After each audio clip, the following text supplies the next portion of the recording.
तो हे फ्रेंड्स, कैसे हैं आप सब। आई होप आप सब अच्छे होंगे। तो इस वीडियो में हम चैप्टर नंबर 4 डिस्कस करेंगे ज्योग्राफी का, जिसका नेम है मानचित्र यानी कि मैप। तो इस पूरे चैप्टर में हम मैप के बारे में देखने वाले देखेंगे कि मैप कैसे होता है, उसमें हम कैसे जो है देखते हैं। तो मानचित्र की परिभाषा या फिर डेफिनेशन क्या होती है? पृथ्वी की सतह या इसके एक भाग का पैमाने के माध्यम से चपटी सतह पर खींचा गया चित्र। तो मानचित्र क्या होता है? मानचित्र जो है पृथ्वी के एक पर्टिकुलर पार्ट का, आपने देखा होगा इंडिया का मैप होता है, अलग अलग कंट्री का मैप होता है, अलग अलग जो है राज्यों का भी मैप आपको देखने को मिल जाता है। तो पृथ्वी के पर्टिकुलर भाग का जो है हम ड्राइंग करते हैं, तो उसे ही हम मानचित्र कहते हैं।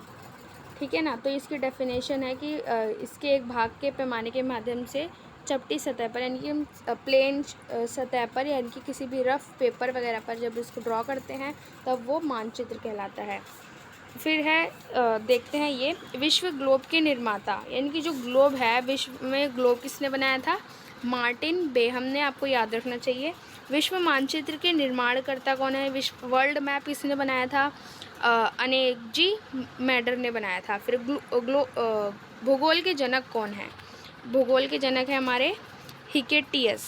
ठीक है ना। भूगोल यानी कि ज्योग्राफी के फादर ऑफ द ज्योग्राफी किसे कहते हैं? तो हिकेटियस है हमारे। फिर है व्यवस्थित भूगोल के जनक किसे कहते हैं? इरेटोस्थेनिस। ये थोड़ा अजीब सा नाम है, आप देख लीजिएगा, तो ये ऐसे लिखा जाएगा। फिर है भौतिक मानचित्र।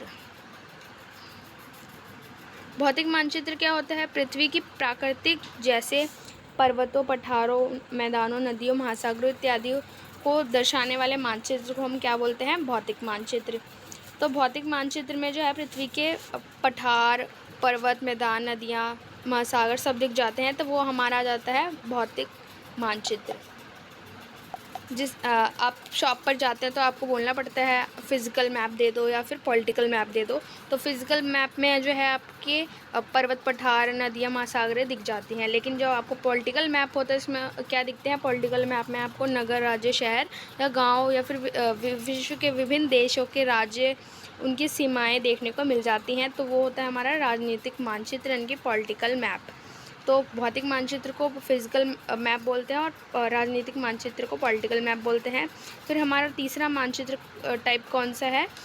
थीमेटिक मानचित्र। कुछ मानचित्र विशेष जानकारियाँ प्रदान करते हैं, जैसे सड़क मानचित्र, वर्षा मानचित्र, वन तथा उद्योग आदि के विवरण दर्शाने वाले मानचित्र इत्यादि, जो कि पर्टिकुलर कोई जो है स्पेशल जानकारी देते हैं, उसे हम थीमेटिक मानचित्र कहते हैं। ठीक है। फिर मानचित्र के 3 घटक होते हैं, जिसके बिना जो है मानचित्र कंप्लीट नहीं हो सकता है। पहला जो है दूरी, यानी कि डिस्टेंस। फिर तीसरा है दिशा,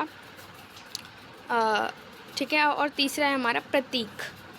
प्रतीक से जो है हम जानकारी इकट्ठी कर पाते हैं, और दिशा से भी और दूरी से भी।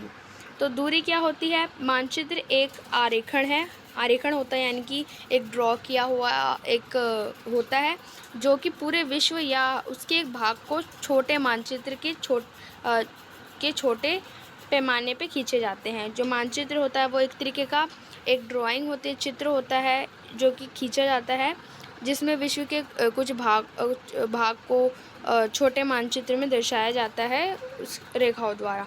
दिशा क्या होती है? अधिकतर मानचित्र में ऊपर दाहिनी तरफ तीर का निशान बना होता है। ये तीर का निशान दिशा को दर्शाता है। तो दिशा जो है मानचित्र में आपको देखने को मिलेगा, जो कि तीर का निशान बना होता है, वो दिशा को दर्शाता है।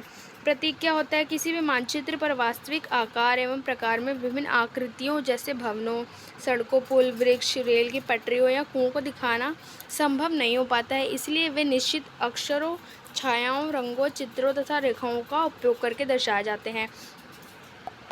तो मान लीजिए हमें जो है किसी भी मैप में जो है पर्टिकुलर छोटे से स्पेस को दिखाना है, फिर कई सारी चीज़ें दिखानी है मैप में, तो हम कैसे दिखा सकते हैं? प्रतीक के माध्यम से दिखा सकते हैं। कि जो अगर मान लीजिए हमें पेड़ दिखाना है, तो हमने पेड़ को जो है रेक्टेंगल में ड्रॉ कर दिया।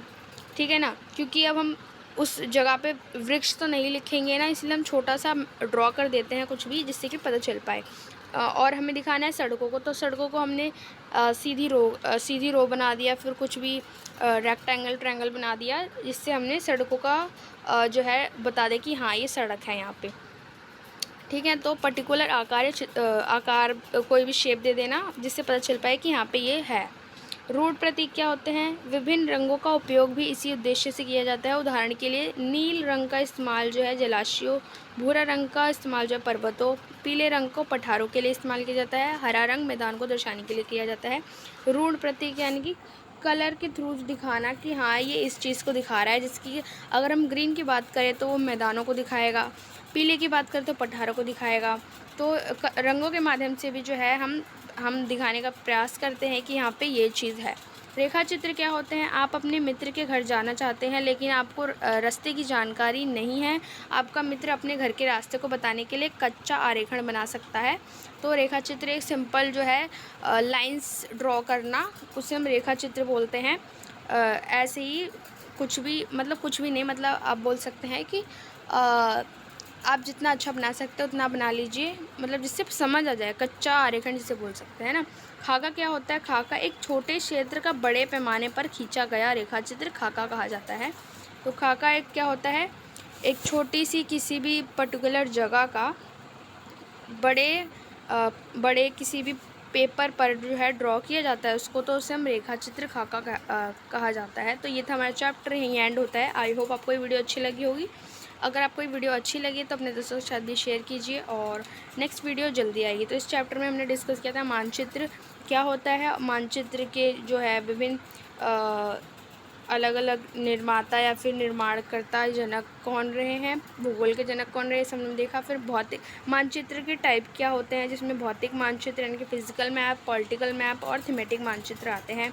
ठीक है, फिर मानचित्र के घटक क्या होते हैं? दूरी, दिशा और प्रतीक। फिर रूट प्रतीक क्या होते हैं और रेखा चित्र क्या होता है और खाका क्या होता है। आई होप आपको वीडियो अच्छी लगी होगी।